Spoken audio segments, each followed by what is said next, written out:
These are some of the best events to photograph in August 2025. The full moon, the Perseids Meteor Shower, and this year it comes with a big challenge. Mercury at its greatest western elongation, which is one of the best times to be when photograph the planet. The Milky Way and the Galactic Center, the Crescent Moon, and 5 conjunctions of the moon with the planets, with Saturn, Jupiter, Venus, Mercury and Mars. And also at the end of the video I'm gonna show you 3 of the best photos that you guys have submitted to the PhotoPills Awards and that we featured in July. The full moon is on August 9th, giving us another great opportunity to align it with an interesting subject we like. So we go to PhotoPills based on the moonrise and moonset direction, plan your shot. As I have done in this plan that you see here, if on August 9th, 2025, the full moon date, at 9:13 p.m. I am at the red pin position here in Namacaret in Menorca, I'll be able to see how the moon rises behind the lighthouse of Favarich, which is pretty cool. Also, you have the size of the moon in brackets on the top panel. The size is 55.4 meters, which is pretty huge. Actually, this size is represented on the map by this blue band you see here. And as you see, the moon will be much larger than the lighthouse, which is pretty cool. Also, the moon height at the time of the shooting is 14.7 meters, and the natural light, if I go to panel number 3, the sun elevation at the time of the shooting is minus 5.34, which is blue hour. So expect the moon to be kind of reddish or pink. Something like this shot that Antonio Claret captured. By the way, you wish to learn how to plan your moon shots, align with buildings, subjects, interesting subjects, I invite you to watch this video here. Planning is key. So go watch it.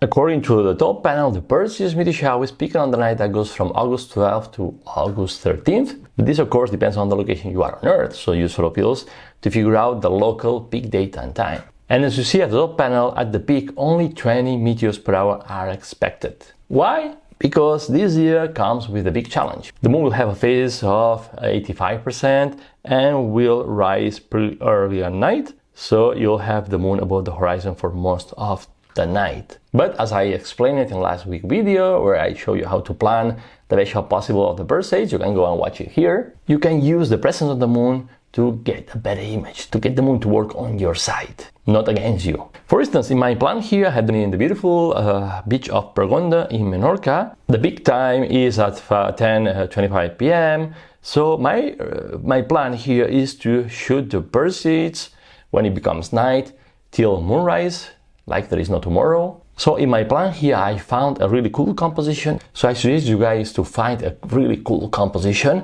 Forget about the radiant point of the Perseids. Forget about the Perseids. Find a really cool composition foreground subject and leave enough sky for meteors to appear in the frame in the right spot, I hope. And I start shooting like there is no tomorrow as soon as the night comes. So you can capture meteors before the moon rises. And when the moon rises, you can capture your foreground shot because the moon will provide light from the side.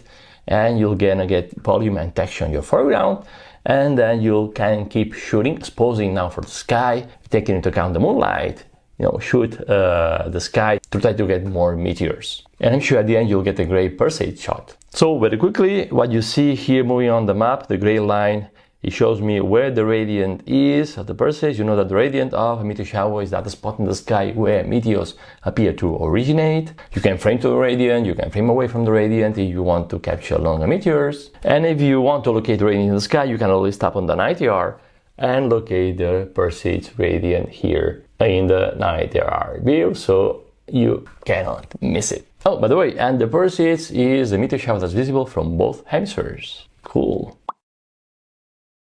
On August 19th, Mercury will be at its greatest western elongation, which means that the planet will be further away from the Sun, giving us great conditions to be when photographed from both hemispheres. So Mercury will shine in the early morning sky with a magnitude of 0.07 visible to the naked eye. Remember that objects that have magnitudes below 6 are visible to the naked eye. And before sunrise, you'll find it low in the sky, very close to the sunrise direction, which is the thick yellow line you see here on the PhotoPills map. You can miss it.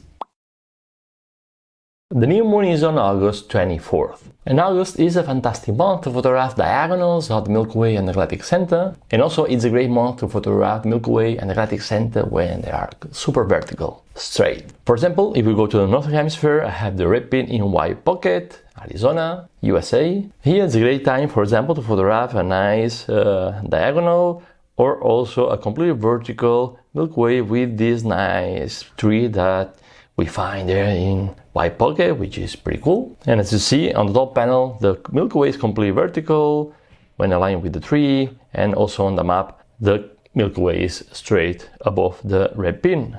And if I tap on the night AR, I'll be able to visualize the position of the Galactic Center in the sky. And as you see, the Milky Way is completely vertical. We have the horizon here, and this is the Galactic Center. And the tree should be right over there. Pretty cool. Oh, by the way, the video you see now is the night I recorded for the plan that I've just showed you when I was there in White Pocket during one of the PhotoPills expeditions in the southwest. Nice. Now, if you go to the southern hemisphere, you realize that we can photograph the Milky Way when it's vertical, but also when it's more low in the sky for a nice panorama. For example, here we could shoot a nice panorama over Fitzroy in Patagonia, which is amazing. Again, if you tap on the night AR, you'll visualize the position of the Milky Way in the sky. Is the horizon, and here we have the Milky Way arch, the Galactic Center, which in the southern hemisphere is pretty high in the sky, and you see how the Milky Way dies in the other side on the horizon. So this is the beautiful arch I'll be able to photograph there in Chaltén in Patagonia. We have the red pin just in Laguna de los Tres here with the beautiful view of Fitzroy. By the way, if you wish to learn how to plan your Milky Way shots, which is super easy, watch this video. 1 or 2 days before or after the new moon are great days to try to plan and photograph the moon when it's super thin, with moon phases around 1, 2, 3, 4%. Check this plan, for instance. As you see on the top panel, the moon phase is 2.5%, and I have the red pin here in Punta Nati in Menorca, and I planned the moon, the thin moon, above the lighthouse of Punta Nati, which is pretty cool. What's the moon size here? Let's go to the black pin panel. The size, you have it in brackets, 6.9 meters, which is pretty cool. And it has a decent size compared to the lighthouse, as you see here on the map. This blue band represents the size of the moon. The moon height will be 29.6 meters above the ground level of the lighthouse, which is pretty cool. And the shooting distance going to the top panel is 779.9 meters, which is amazing. And the shot occurs on August 24th, 2025 at 8:52 p.m. So not only focus on the full moon, try to plan the crescent moon too. The images are nice. And if you wish to learn how to photograph and plan the crescent moon, you can watch this video. In August, there will be 5 moon-planet conjunctions, and we start on August 12th. It's when Saturn will be close to the moon, and the moon will be pretty large. The moon phase will be 86%. On August 19th, the moon will be in conjunction with Jupiter, and the moon phase will be only 13%. And as the moon phase is going down on August 20th, the moon will be in conjunction with Venus, and the moon phase will be 9%. And on August 21st, Mercury will be in conjunction with a pretty thin moon. The moon phase will be only 2.9%. And last but not least, on August 26th, Mars will be pretty close to the moon, and the moon phase will be 11%. On both hemispheres, you'll find the moon-planet conjunctions where the moon is. As you know, in PhotoPills, the moon position is represented by this thin blue line that's moving when I change the time, which is pretty cool. You can't miss it. Now let's see some of the best photos that you've submitted to the PhotoPills Awards and that we featured in July. The first one is fantastic Milky Way at Colle del Nivolet in Italy, photo taken by David Torchia. In the second photo, we see the moon touching the dome of the Fatih Mosque in Turkey, photo taken by Said Albal. And the third one is a beautiful sunrise between the Islas Medias in L'estartit, Spain, photo taken by Luis Martinez. Fantastic shots, guys, thanks so much for sharing. And now, if you wish to learn how to plan and photograph each one of the events I've shared in this video, I invite you to download our super detailed astronomical events photography guide, and I'll leave a link to the guide in the description of this video and in the first comment below. Download it. And as always, if you like this video, give me a like, subscribe, and I'll see you next Wednesday in another video. And remember that you have the power to imagine, plan, and shoot legendary photos. Bye, PhotoPillers!